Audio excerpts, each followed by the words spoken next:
ಸಂಘ ಪರಿವಾರ ಸಂಘಟನೆಗಳು ನಿರಂತರ ಕೋಮು ಪ್ರಚೋದನಕಾರಿ ಭಾಷಣಗಳನ್ನು ಮಾಡುತ್ತಾ ಜಿಲ್ಲೆಯಲ್ಲಿ ಮತೀಯ ಸಂಘರ್ಷಕ್ಕೆ ಕುಮ್ಮಕ್ಕು ನೀಡುತ್ತಿದ್ದರೂ ಅವರ ವಿರುದ್ಧ ಪೊಲೀಸರು ಕ್ರಮ ಕೈಗೊಳ್ಳಲು ವಿಫಲರಾಗಿರುವುದೇ ಮತ್ತೆ ಮತ್ತೆ ಕೋಮು ಸಂಘರ್ಷ ಸೃಷ್ಟಿಸುವ ವಾತಾವರಣ ನಿರ್ಮಾಣ ಆಗುತ್ತಿದೆ ಎಂದು ಬಿಕೆ ಇಮ್ತಿಯಾಜ್ ಆಪಾದಿಸಿದರು.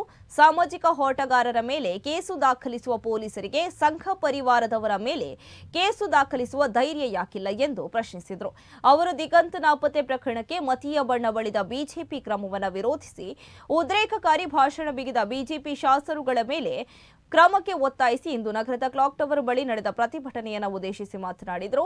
ಚಕ್ರವರ್ತಿ ಸೂಲಿಬೆಲೆಗೆ ಜನಸಂಖ್ಯೆಯ ಅನುಪಾತದ ಅರಿವಿಲ್ಲ, ಸಮಾಜ ಒಡೆಯಲು ಸುಳ್ಳು ಬೊಗಳೆ ಬಿಡುತ್ತಿದ್ದಾರೆ. ಘರ್ ವಾಪಸಿ ಬಿಜೆಪಿ ಸಂಘ ಪರಿವಾರದ ಉನ್ನತ ನಾಯಕರ ಕುಟುಂಬಗಳಿಗೆ ಮೊದಲು ಮಾಡಲಿ ಎಂದು ಆರೋಪಿಸಿದರು. ಪ್ರತಿಭಟನೆಯ ಡಿವೈಎಫ್ಐ ಜಿಲ್ಲಾ ಮುಖಂಡರಾದ ರಿಜ್ವಾನ್ ಹರೇಕಳ, ರಜಾಕ್ ಮುಡಿಪು, ನವೀನ್ ಕೊಂಚಾಡಿ, ತಯ್ಯೂಬ್ ಬೆಂಗ್ರೆ, ಜಗದೀಶ್ ಬಜಾಲ್ ಮುಂತಾದವರು ಉಪಸ್ಥಿತರಿದ್ದರು.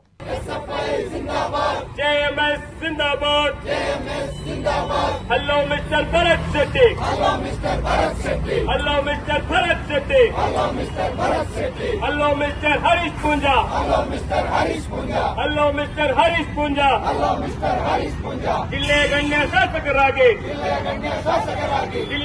ಶಾಸಕರಾಗಿ ಕೋಮು ಪ್ರಚೋದಕ ಭಾಷಣ ಮಾಡಿ ಧರ್ಮಗಳ ಎತ್ತಿಕ್ಕಟ್ಟಿ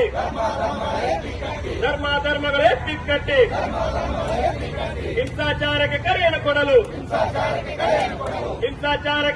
ಕೊಡಲು ನಾಚಿಕೆ ಎಂಬುದು ಇಲ್ಲವೇ